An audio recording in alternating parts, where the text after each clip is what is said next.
Fernando, ¿verdad? Le doy a todos las bienvenidas, le agradezco por su puntualidad, le agradezco por su asistencia.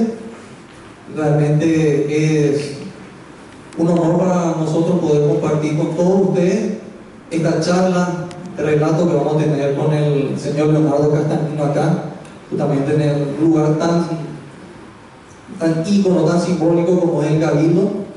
Así que realmente esperamos que sea de, no sé si decirlo de agrado, sino que de mucho conocimiento, que sirva para replantearnos nuevas cosas y por sobre todo que nos genere la curiosidad de seguir aprendiendo, de seguir buscando y de seguir investigando. Antes de arrancar, justamente quiero leer un poquito de la historia de nuestro disertante de hoy, que es el señor Leonardo Castagnino, que es oriundo de la provincia de La Pampa.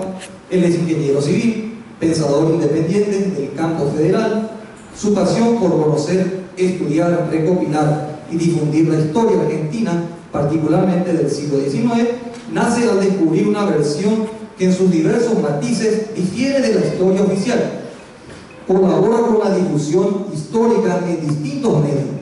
Funda y edita el sitio de internet La Gaceta Federal, que es www.lagaceta.com.ar, donde redacta y recopila información histórica.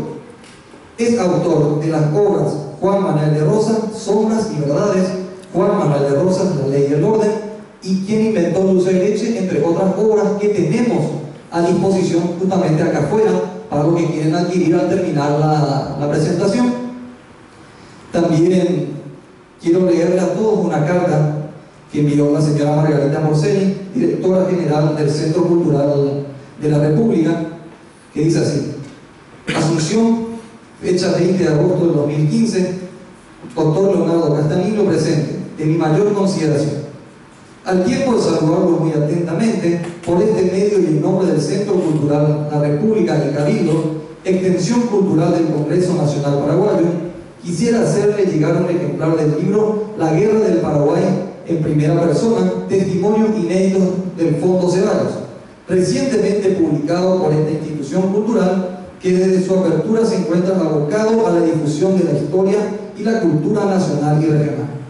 Asimismo, quisiera manifestarle mis sinceras disculpas ante la imposibilidad de asistir a la relevante conferencia que usted brindará en nuestra sede, ya que lastimosamente me coincide con la función de gala de Mangoré, la película que se estrena hoy, presentada por el Cabildo y que concuerda con fecha y hora de vuestra ponencia.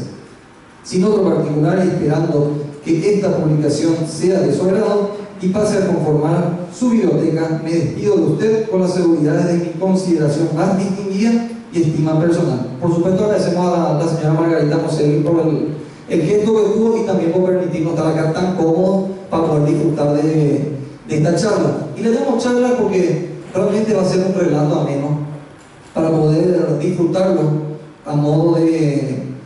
Siempre surgen algunas preguntas, algunas ideas que volver a consultar o algo que plantear. Les recomiendo y les pido que anoten esas preguntas que tienen para el disertante. Entonces, una vez que termine, que calculamos que sería una charla entre 40 y 45 minutos, él va a pasar a responder. Yo voy a actuar como moderador, pero no estaba aislado del mundo. Paraguay pertenecía a América del Sur, para ser exactamente. Pertenecíamos a lo que se llama el Río de la Plata. Entonces, cuando hablamos de historia colonial española, también hablamos de historia de Paraguay. Cuando hablamos de la historia de la provincia del Río de la Plata y la provincia de Paraguay, estamos hablando de historia nuestra.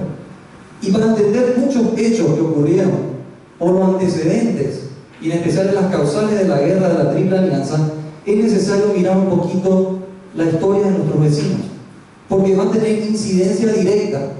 A pesar de todo el celo que tuvo el doctor Francia de resguardarnos de la vorágine que eran justamente los demás países, finalmente terminaría repercutiendo.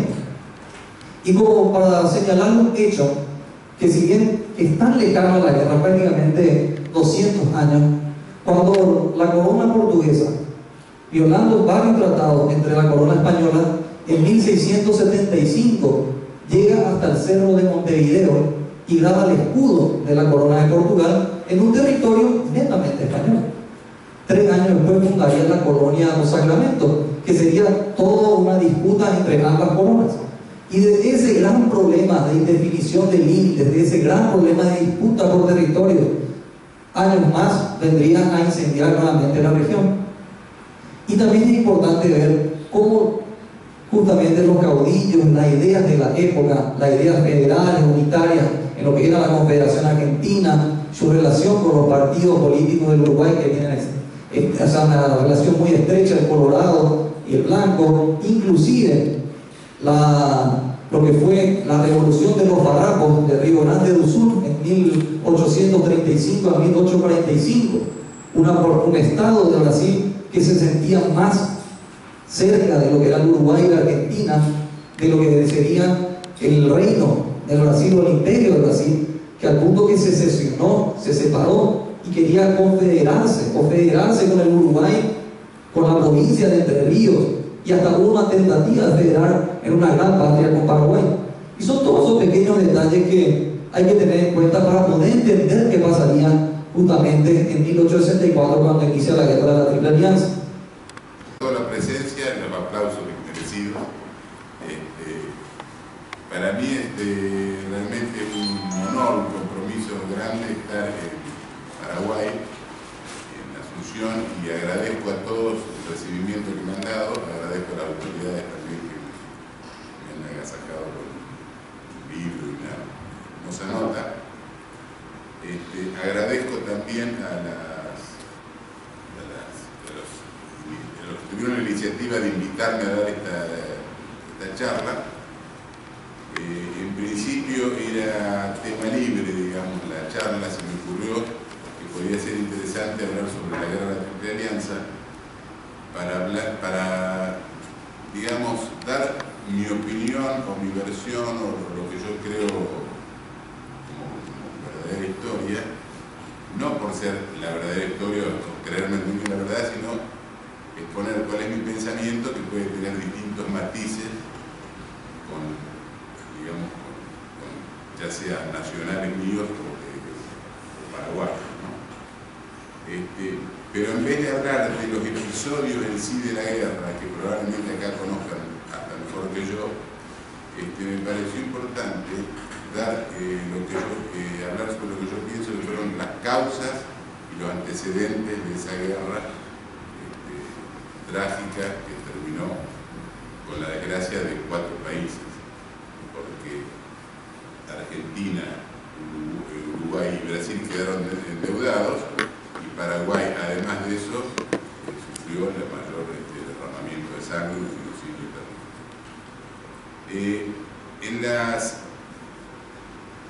Por lo menos en mi país hay mucha gente que está dividido la opinión, porque en la escuela ni siquiera se enseñaba la guerra paraguaya, algunos ni siquiera saben que existió.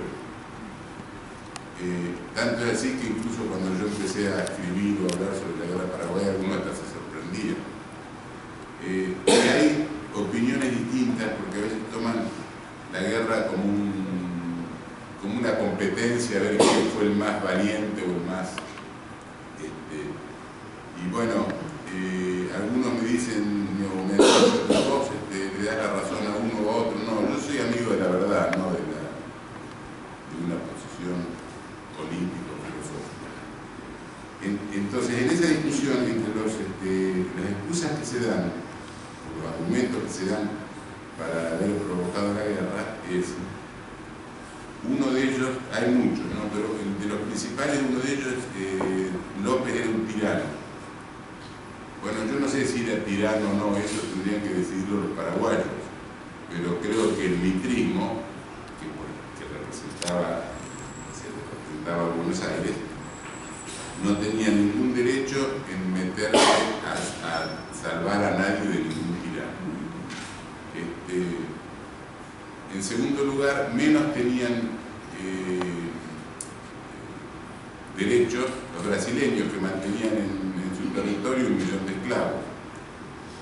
Por otro lado, la pregunta sería, ¿era necesario para liberar a los paraguayos de un tirano matar al 75% de los paraguayos?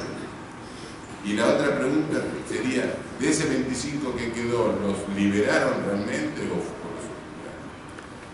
La otra excusa que se da, la segunda excusa que se da muy persistentemente, es López, o los paraguayos o López, ocuparon Corrientes sin previa declaración de guerra. Y eso yo creo que es una mentira total, y al final, cuando avance con la charla, lo voy a desmentir. Lo que yo pienso que fue una verdad, porque una mentira, porque estaba totalmente demostrado que el militarismo conocía la declaración de guerra. Yo quiero hacer un paréntesis como para... porque yo creo que esta guerra fue parte de una línea histórica, digamos, de unitarios contra federales, de esa lucha que hubo. Entonces quería dar mi parecer en cuál era la diferencia entre unitarios y federales. El federalismo políticamente sería un gobierno, serían muchos gobiernos autónomos asociados que forman una confederación con una autoridad por sobre ellas que los representa hacia el exterior o influye en ciertos aspectos que incumben a varios. Lo mismo con la economía. Las provincias autónomas contribuirían económicamente a sostener los requisitos del gobierno nacional que para defensa, para representación de relaciones exteriores, etc. En cambio, el unitarismo al revés, prácticamente podría tener, como sucede, que hay un gobierno central y tiene delegados como gobernadores en cada provincia, pero el que dirige o el que lleva, digamos, toda la política es un gobierno centralizado y tiene delegaciones en las provincias. Entonces no se pueden confundir los términos de que alguno dice esto es un país federal. ¿Dónde está el federalismo? Por lo que yo veo me parece más unitario. Y hay otra diferencia que me parece importante, que es filosófica, que es los federales en general eran todos del territorio, mantener el territorio, la defensa de la patria, las tradiciones, el españolismo, el folclore, incluso la religión. Si vemos, por ejemplo, Facundo Quiroga decía religión o muerte, Rosas decía la Santa Federación, todo relacionado. En cambio, el unitarismo era más bien el ateísmo europeo de la Revolución Francesa y del iluminismo, de la gente más acomodada. Rosas lo llamaba los de cuello y bota dura, o los de frac y levita, etc. Entonces, para mí esa fue la diferencia entre unitarios y federales. Y fue, para mí, lo que se produjo a partir de 1810, una lucha terrible que terminó con la Guerra de Paraguay, inclusive en nuestro día.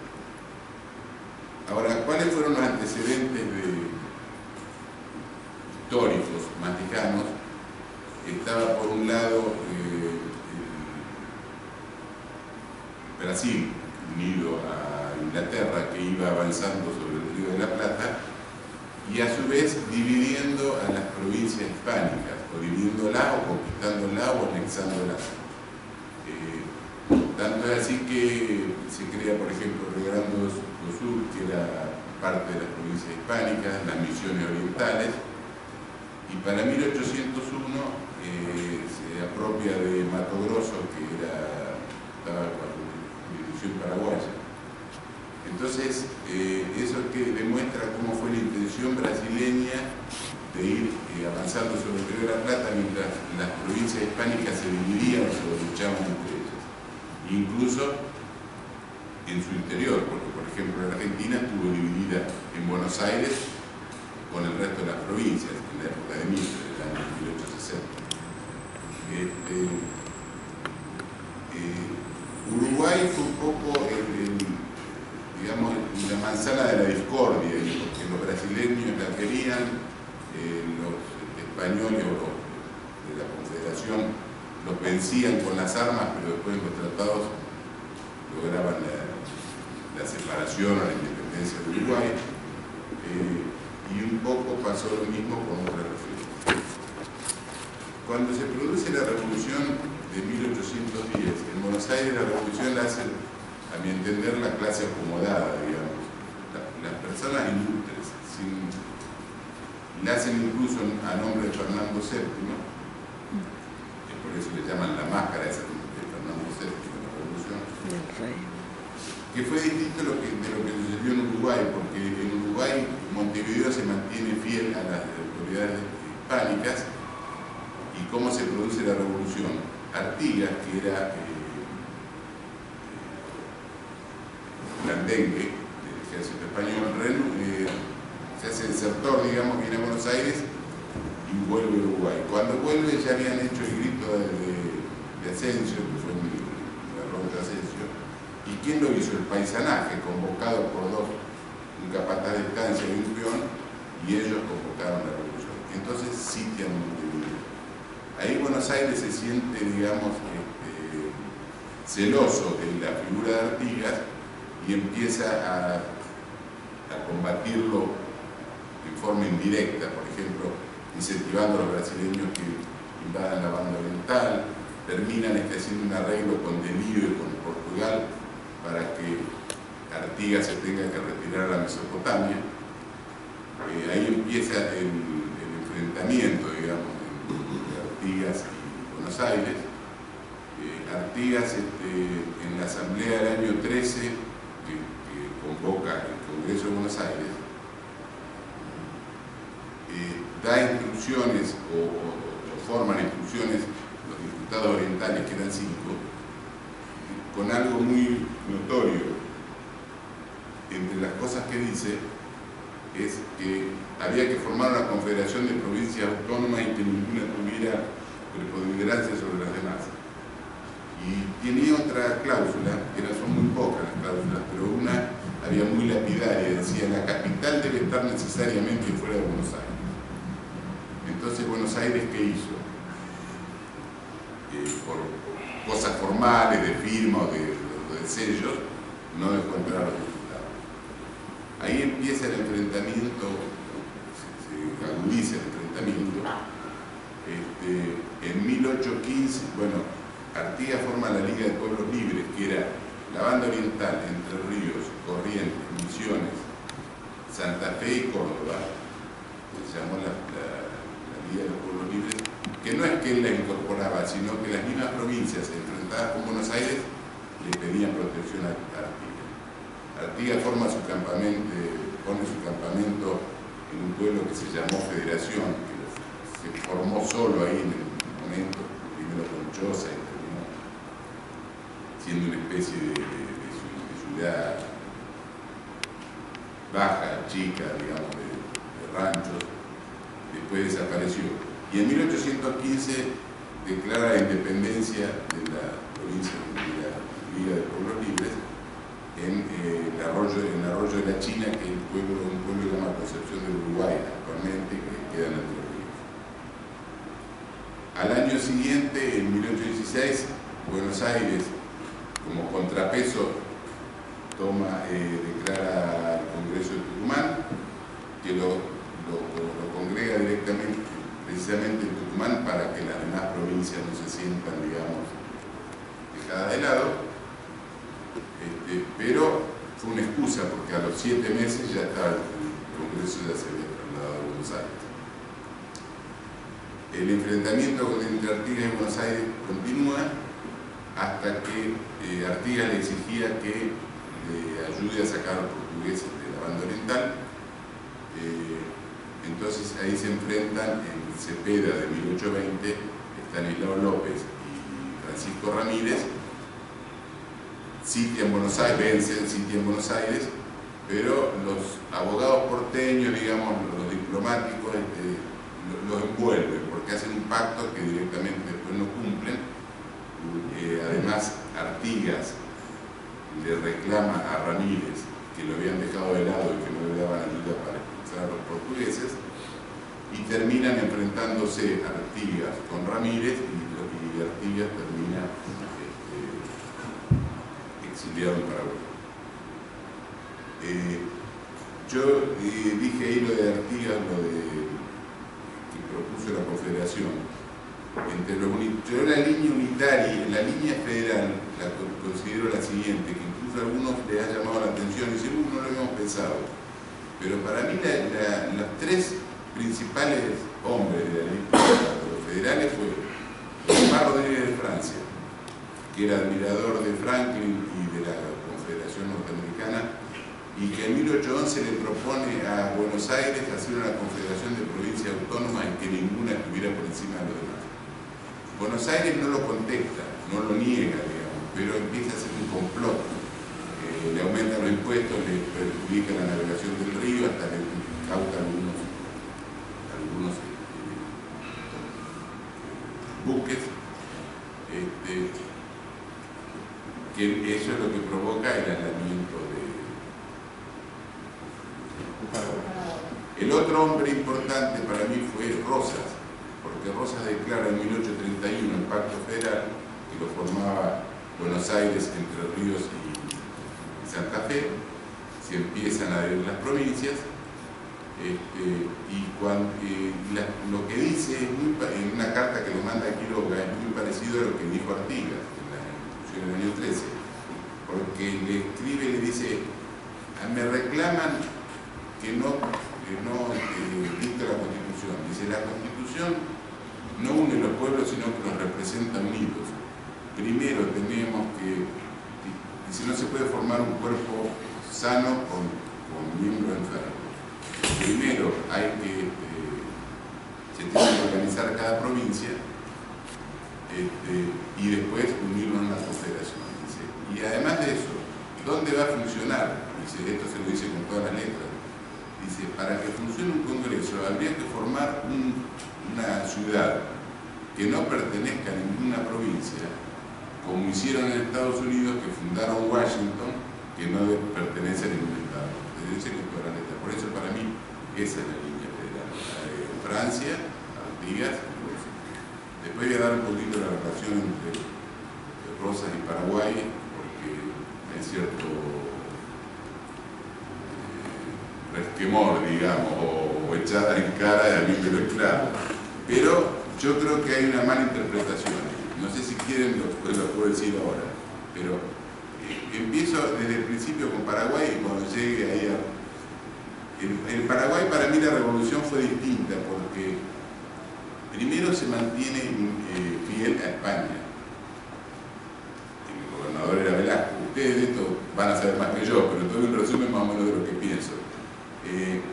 Buenos Aires, que siempre desde el principio, cuando hizo la revolución, sí, hagamos la revolución y vayan a pelear, animémonos y vayan. Vamos a hacer la revolución, pero mandamos nosotros, siempre se nombraba como capital. Entonces le manda a Paraguay a tres emisarios, que era Espíndola, uno, Agüero y Arias. Y prácticamente tienen que salir de noche para que no les saquen el pellejo los paraguayos. Entonces, ahí incluso hay notas de la Junta de Buenos Aires, hasta con amenazas. Ustedes van a pagar las consecuencias, hasta amenazas, digamos, implícitas. Y claro, estaban preparando un ejército que le decían auxiliar, pero el ejército de Belgrano, que Belgrano pensó que venía a Paraguay y lo iban a recibir con los brazos abiertos, pero los paraguayos se retiraron, se sintieron invadidos y lo vencen en Paraguarí y Tacuarí. Y en Paraguay yo tengo entendido que había tres corrientes, posiciones, digamos. Estaban los porteñistas que querían unirse a la Junta de Buenos Aires, que eran los comerciantes asunceños que tenían relación o intereses con los porteños. Después estaban los españolistas, que eran los nacidos en España, y que Velasco, que estaba bien visto por todos, pero había un tercer grupo que eran los patriotas, los criollos, digamos, que fueron los que vencieron realmente en Tacuarí, porque en realidad la tropa española se al desacreditarse en cierta forma, Velasco pierde un poco de fuerza, se forma la Junta y después lo desplazan a Velasco y queda como hombre fuerte Gaspar Rodríguez de Francia. Gaspar Rodríguez de Francia se aísla totalmente, ustedes conocen la historia mucho mejor que yo, y ahí hay un episodio que no sé si será conocido acá. Rosas manda un emisario que se reúne con Gaspar Rodríguez de Francia y con una carta de Rosas, que fue a puerta cerrada, no se supo ni qué hablaron ni qué decía la carta, nunca se supo, pero algunos historiadores, incluso paraguayos, deducen, por lo que, y yo estoy de acuerdo, deducen por lo que pasó después, que hubo como un pacto implícito. Bueno, ni yo los voy a incorporar por la fuerza a la liberación, ni ustedes insisten con la liberación, que fue la política que siguieron los dos hasta la muerte de Francia. Cuando muere Francia y viene Carlos López, que era más aperturista, declara la independencia en 1842, le pide a Rosas que se la reconozca. Por supuesto que los brasileños se la reconocen enseguida, porque claro, estaban desmembrando una parte de las provincias del sur. En cambio Rosas no se lo niega abiertamente, le manda una nota a López, muy diplomática, de agradecimiento del enviado que le habían mandado, etcétera, y que estaba a su disposición, una serie de cosas, pero en forma privada le manda un memorándum que es muy interesante leerlo, porque voy a leer una frase, no todos, no es largo, son 10 puntos, pero voy a leer los principales, porque ¿se escucha bien? Yo quería leer los principales porque fue un vaticinio de lo que pasó después, y por eso me parece que la mala persecución que hay contra Rosas fue un poco también por una mala interpretación incluso del mismo Carlos López. El texto del memorándum decía que en las presentes circunstancias era imposible al gobierno de Buenos Aires reconocer la independencia de la República del Paraguay, por cuanto, aunque es encargado de las relaciones exteriores de la Confederación Argentina, era preciso convocar a los demás pueblos confederados para ese reconocimiento, lo que las circunstancias no lo permiten, porque estaban en guerra con los franceses. Que es preciso que el Paraguay medite mucho sobre el particular, porque le atraería muchos perjuicios, y que era preciso convenir sobre algún pie solo. Que el Brasil habría de apresurar a reconocer la independencia de la República en razón de tener iguales producciones, porque reconocida también por Buenos Aires se equilibrarían los derechos de introducción que paga el Brasil. En otro punto le dice que el Brasil era capaz de perjudicar al Paraguay, fomentando hasta la correría de los indios con armas. En el sexto le dice que reconocida la independencia del Paraguay se llenaría de ministros y cónsules extranjeros que procurarían envolverlo en cizaña como acontecía en Buenos Aires y hasta conquistarlo si pudiese. En el séptimo dice que por el contrario, incorporándose a la Confederación, formaría una grande nación que impondría respeto a los extranjeros, que la Confederación era muy buena y que el gobierno de Buenos Aires no se metía con los gobiernos de las provincias confederadas, que cada uno vivía según sus constituciones y sus leyes. Después voy a aclarar este punto al final. Que él no reconocía ni desconocía la independencia de la República, que hacía votos por su felicidad y para que Dios los conserve sin admitir extranjeros, que son malas langostas, que su felicidad consistía en tener súbditos de una sola religión, cuando Buenos Aires tiene la desgracia de verse lleno de templos protestantes, grande daño que hicieron los anteriores salvajes militares haciendo tratados con ingleses y que ahora no se podría remediar. Que los extranjeros establecidos en el país no se les puede decir nada ni hacerles cosa alguna. Cuando llegan reclaman los ministros a cónsules o cónsules de la nación, de suerte que quieren gozar de mayores ventajas y prerrogativas que los nacionales. Esto yo creo que es un vaticinio, porque precisamente le dice que si se debilita, Brasil se lo va a comer. que fue lo que pasó 10 años después, porque esto fue en 1842, cuando lo voltean a Rosas, que era el muro de contención contra Brasil, y unos años más tarde sucedió contra el propio Paraguay. Y con respecto a eso que le decía, que el gobierno de Buenos Aires no se metía con las demás provincias, que no era cuento, porque, por ejemplo, cuando nunca se metió a Oribe, siempre lo reconoció como presidente de Uruguay, y por ejemplo, cuando la guerra con la Confederación Peruano-Boliviana, que era Argentina y Chile contra Santa Cruz, los generales, cuando ganaron la guerra, los generales de Rosas del norte, algunos les propusieron es la oportunidad de anexar Bolivia, porque ya estaba vencida. Y Rosas le dice, no, eso sería aprovecharse de la mala situación de un país hermano. Y crearía un resentimiento que duraría para siempre. Esto se lo dice en una carta a Pacheco, que era el general en jefe de él. Dice, eso no va a suceder mientras yo esté en el gobierno jamás. Lo que hay que hacer es esperar que Bolivia se organice y después tratar de convencernos de que se incorpore a la Confederación. O sea que yo creo que en ese sentido es lo que está expresado acá en esta nota, y creo que lo dice la verdad.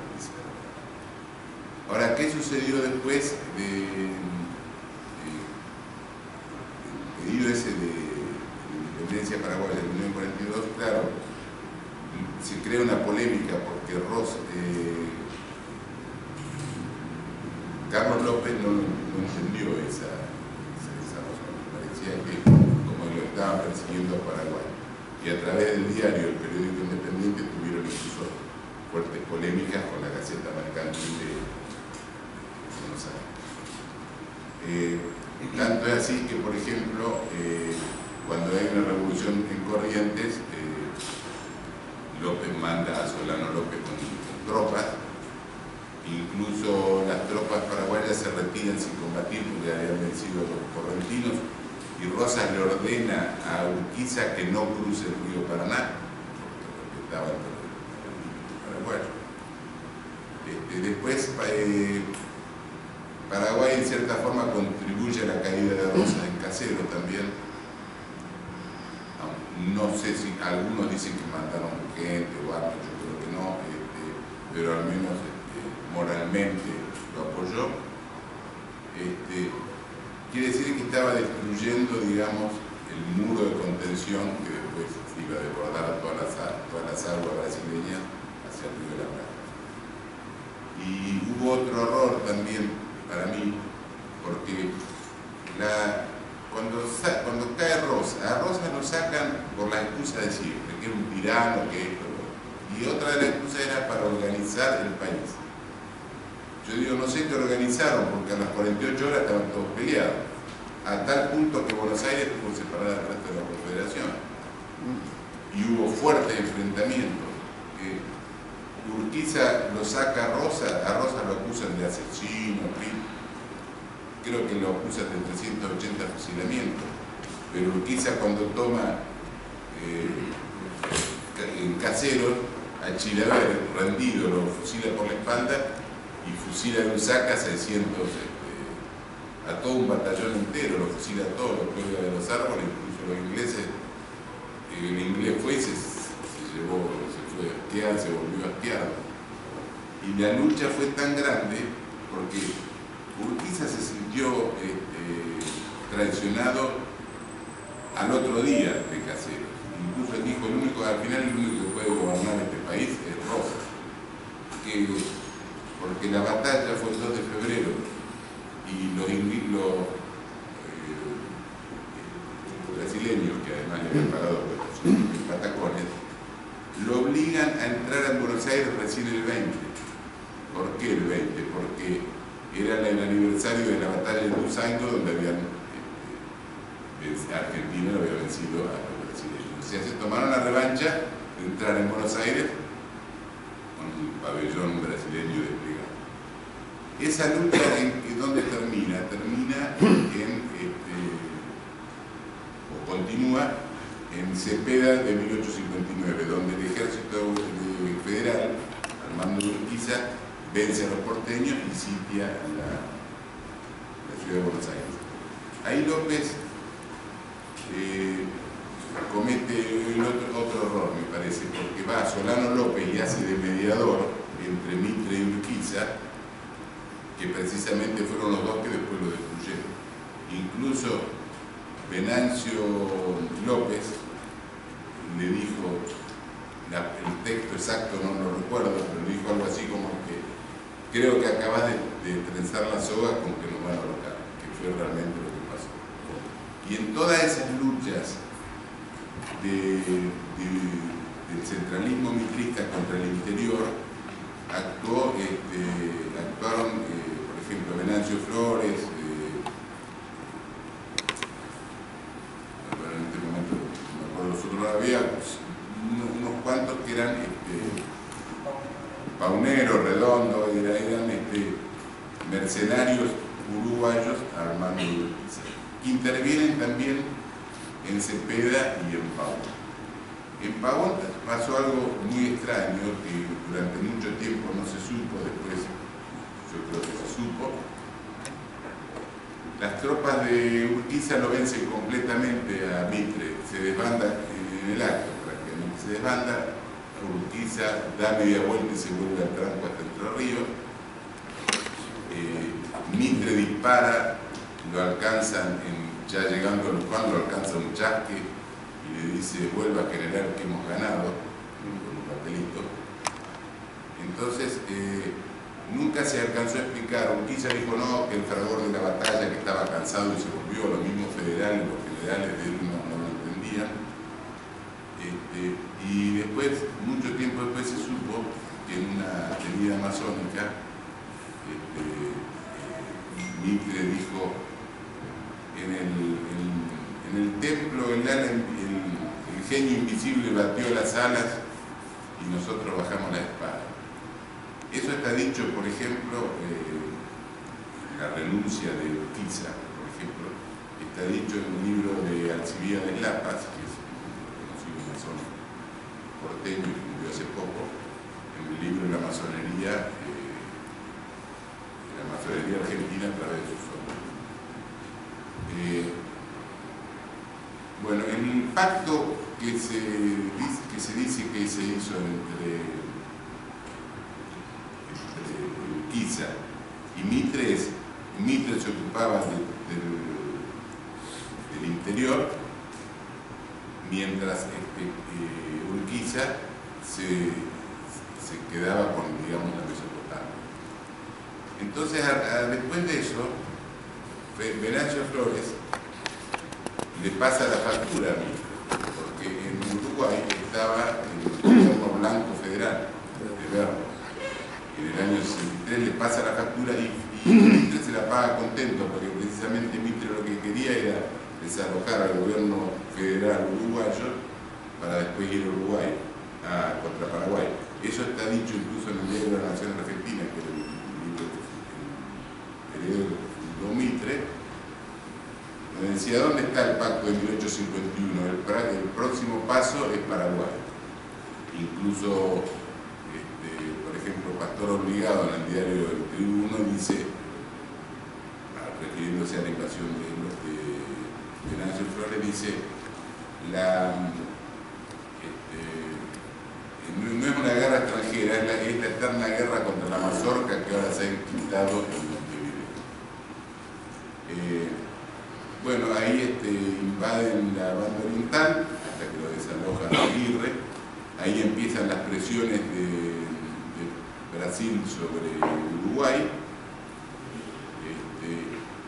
Y para entonces ya se había hecho el pacto, estoy hablando del año 64, cuando Brasil empieza a presionar a Uruguay. López, que consideraba a Uruguay como su garantía de salida al mar, le manda una fuerte nota donde le dice, ojo que si ustedes tocan Uruguay, yo lo voy a considerar casus belli, voy a intervenir. Los brasileños no se dan por enterados, los argentinos menos. Mitre decía que él era neutral. Entonces los brasileños invaden por el departamento de Cerro Largo, Villa de Melo, toman y avanzan sobre Montevideo, y a su vez la flota sube por las aguas del río y ataca Paysandú. Ahora Mitre decía, no sé, estaba en el Mitre decía, nosotros somos neutrales. Dice, sí, son neutrales, pero ayudan a los brasileños, porque en Corrientes, por ejemplo, había los brasileños, cuando bien se declaró la guerra entre Paraguay y Brasil, tenían un depósito de armas. Y Mitre le decía, facilite el traslado de la correspondencia en valija diplomática a nombre de Lizalde, se estaban contrabandeando armas. Por otro lado, le dejaba pasar la flota a los brasileños, pero no le dejaba pasar por tierra a los paraguayos.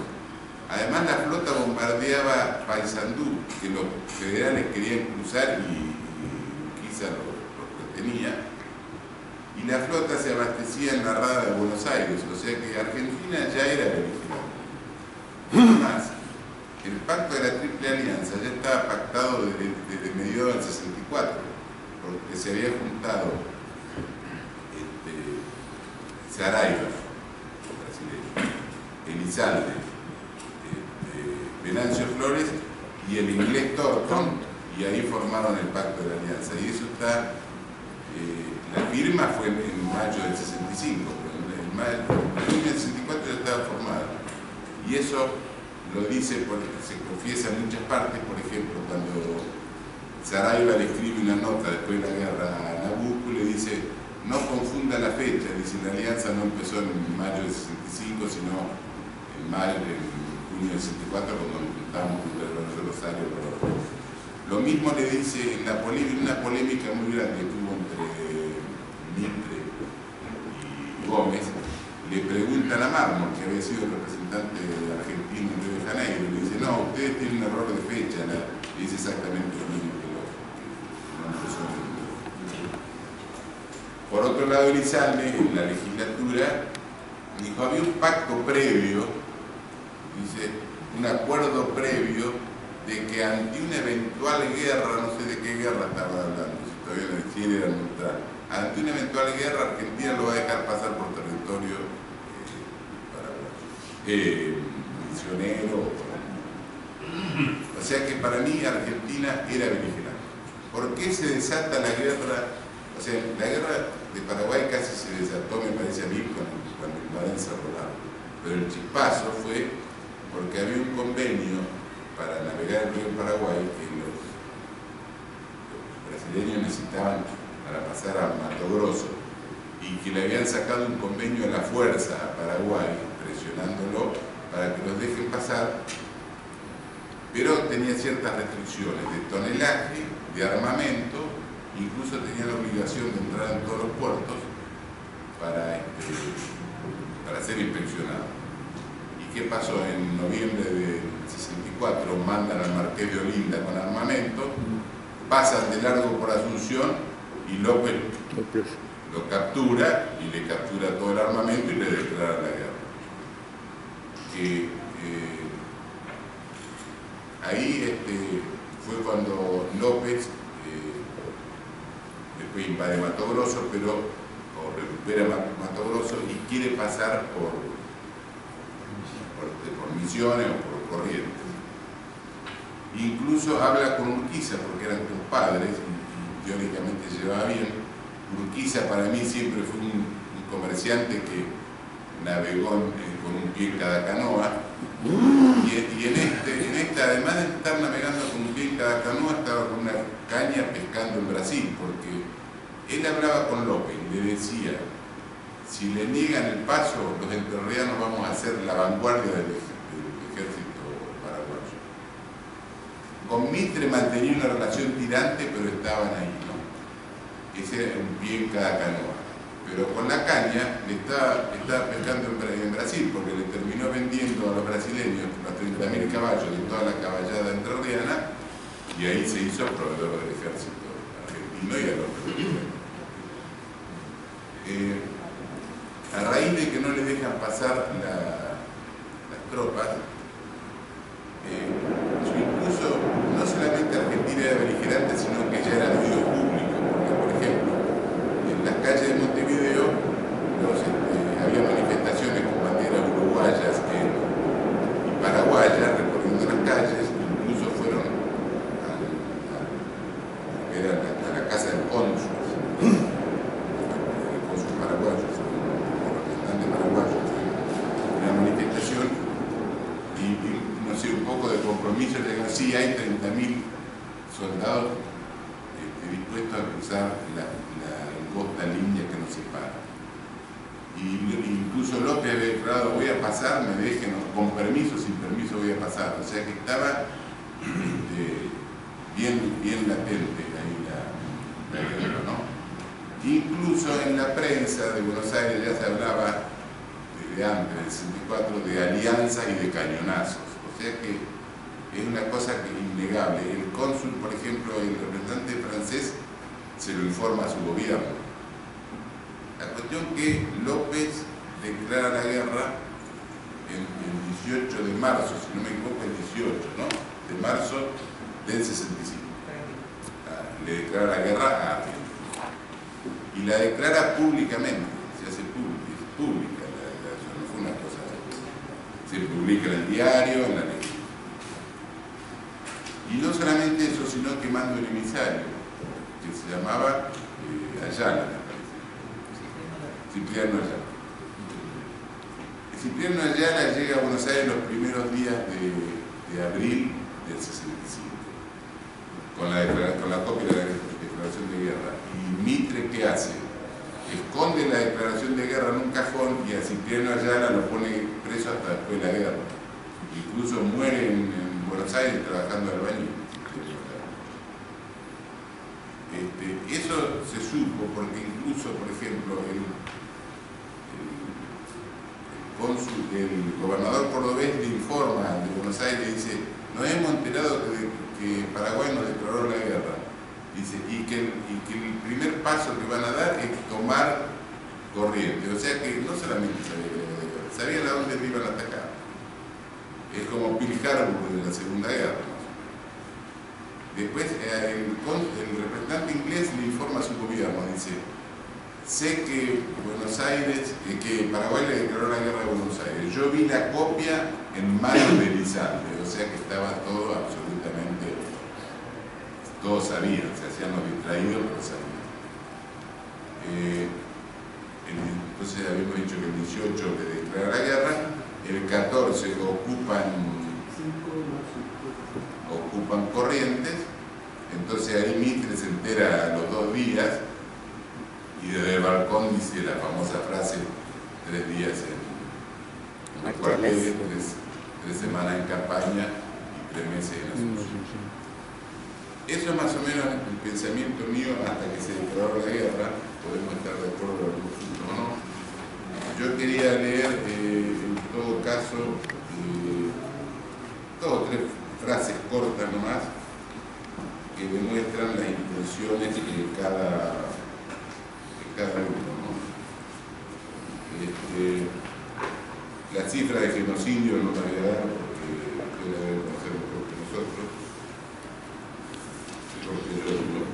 Hay distintas versiones. Por ejemplo, la Nación Argentina decía, editorializaba esto, dice, hemos explicado que la política de la Alianza de 1851 es el punto de partida y la base en que reposa la política liberal del Río de la Plata. ¿Qué nos falta para alcanzar los propósitos de 1851? Que las repúblicas orientales y del Paraguay den gobiernos liberales regidos por instituciones libres. Viene ahora el turno al Paraguay. El Paraguay, que es la negación de la alianza de 1851, se encuentra hoy precisamente por eso unida al gobierno de Montevideo. Y en otro testimonio dice, No, este es el que leí de no es la causa extranjera del Partido Unitario en su lucha eterna contra la mazorca, cuyo espíritu migró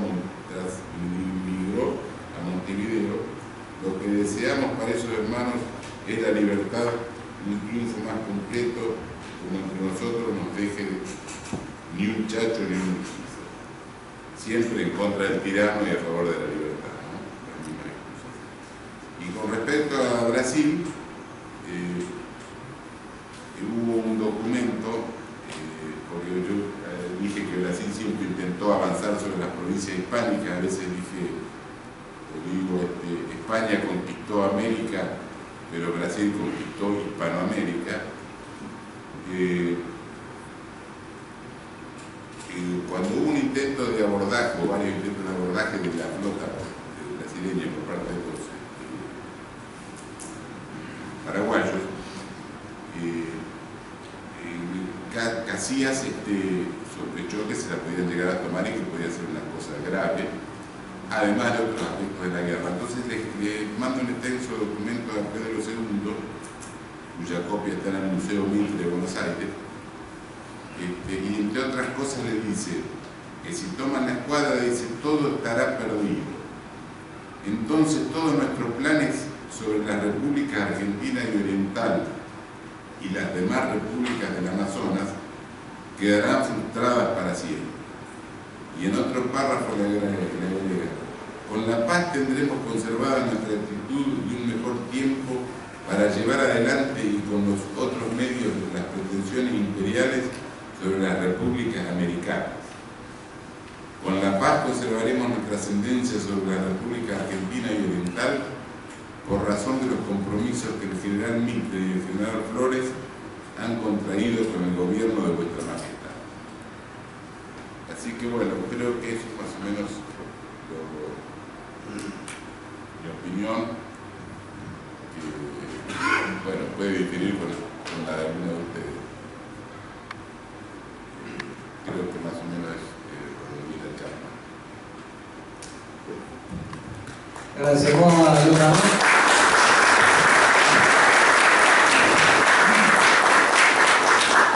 Para continuar justamente enriqueciendo, vamos a abrir un pequeño espacio de preguntas. Para querido Leonardo, te hacemos entrega en representación de todo, en agradecimiento del libro y de